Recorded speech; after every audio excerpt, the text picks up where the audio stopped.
एक गांव में किसी समय में फोरिंग नामक एक किसान रहता था। उसकी पत्नी बहुत स्वार्थी थी। उनके कोई औलाद नहीं थी।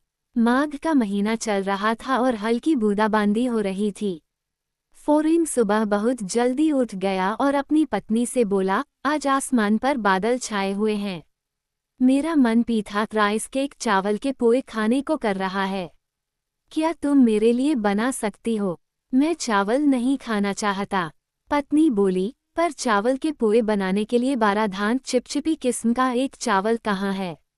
अन्नागार में धान है ही नहीं। लगता है मुझे अब तो चावल के पोए खाने को मिलेंगे ही नहीं। पति बोला। पत्नी ने कहा, तुम बाहर जाकर देखो कि किसी के घर में 12 धान कूटकर निकाला गया है। किसी से थोड़ा मांग कर ले आओ। पति कुछ देर तक कुछ सोचता रहा और फिर उसने एक योजना बनाई। उसने अपने शरीर पर खुरदुरी ऊनी शॉल लपेट ली और बाहर चला गया। ये देखकर कि पड़ोसी के यहाँ 12 धान कूटा जा रहा है। फोरिंग उसके घर गया और पड़ोसी से यहाँ वहाँ की बातें करने लगा। वह काफी देर तक वहाँ बैठा बातें करता रहा। इस बीच चावल को उनके डंठलों से अलग किया जा चुका था। पड़ोसी ने चावल झाड़कर एक तरफ रख दिए। तभी फोरिंग बहुत तेज दर्द होने की बात कह धान के ढेर पर लेट गया। 12 धान के दाने बहुत ही बारीक बालियों से ढके थे, जिसके कारण चावल के दाने शॉल से चिपक गए, जिसकी सतह खुरदुरी थी। घर जाने से पहले फोरिंग 3-4 बार चावल के ढेर पर अल्टा पलटा और असहनीय पीड़ा में होने का दिखावा करता हुआ घर चला गया। उसने घर पहुंचकर उस शॉल को झाड़ा और उसमें से टोकरी भर 12 धान निकल आया। पत्नी ने उन्हें उबाला, फिर सुखाकर सूखे हुए दानों में से उसका छिलका निकाला। फिर चिपचिपे चावलों को उसने पीसा। खाना बनाने के बाद शाम को पति को खाना देने के बाद वह पोए बनाने बैठी। रात होने के कारण फोरिंग सोने चला गया। पत्नी ने 12 पीठा तैयार किए और उन्हें बांस की एक ट्रे में रख दिया।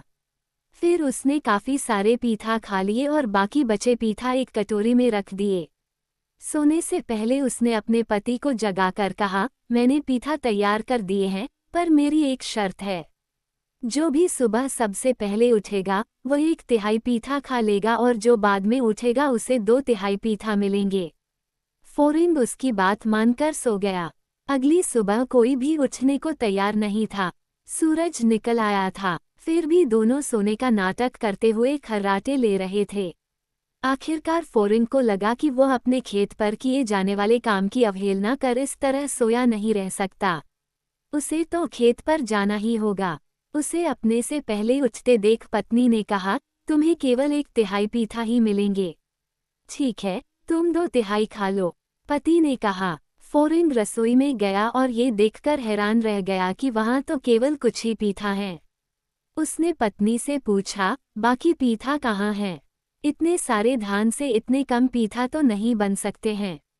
अचानक उसकी नज़र दीवार से लटकती बांस की ट्रे पर गई और उस पर पीठा के निशान नजर आ रहे थे। उसने उन्हें गिना तो पाया कि वे बहुत सारे थे। वह पत्नी से कुछ कहे बिना बाहर आकर बैठ गया। उसकी पत्नी कांसे की थाली में कटी हुई सुपारी, पान और साली की छाल लेकर आई।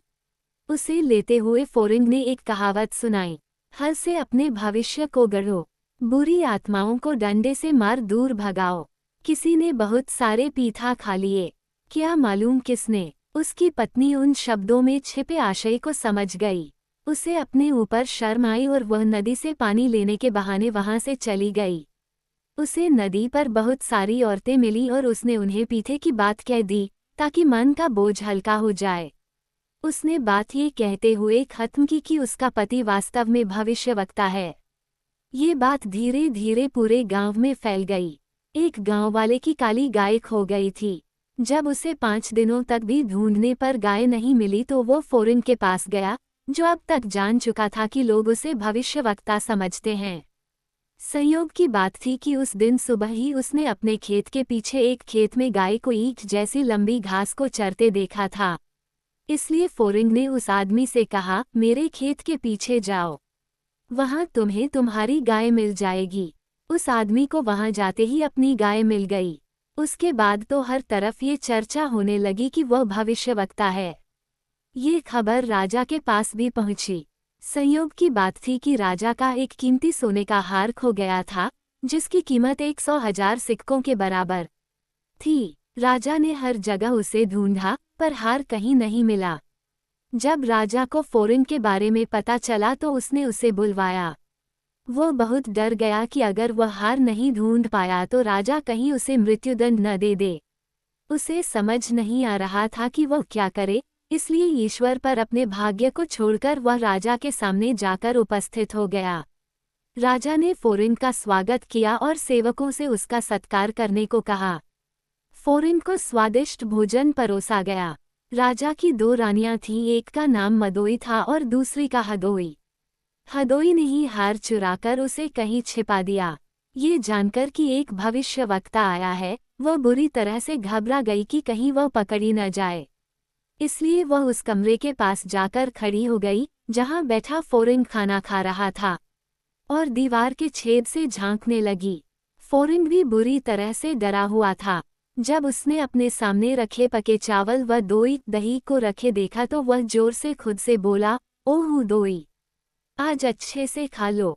क्या पता राजा कल क्या करे। जब हुदोई ने ये सुना तो उसने सोचा, ओह, इस भविष्यवक्ता को तो पता चल गया कि चोरी मैंने की है। वो उसके पास आए और बोली, हे भविष्यवक्ता, इस राज को किसी को मत बताना।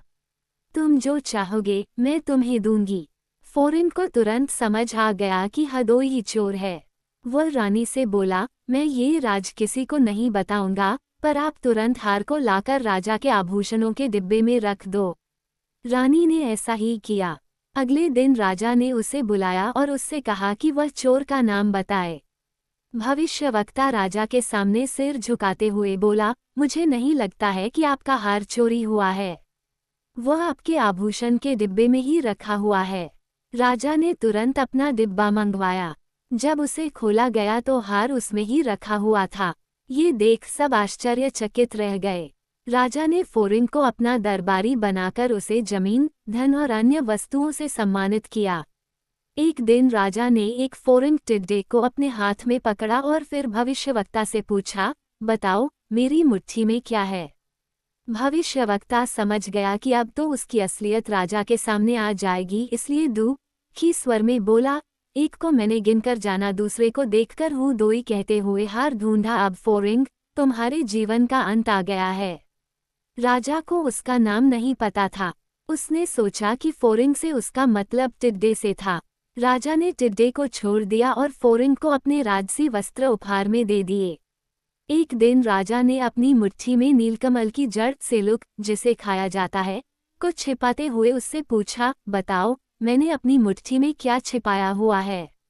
घबराया हुआ फोरिंग बुदबुदाया, स्वर्गोडे बारेपोटी सोलुकू, यानी हर बार मैं किसी न किसी तरह से बच जाता हूँ।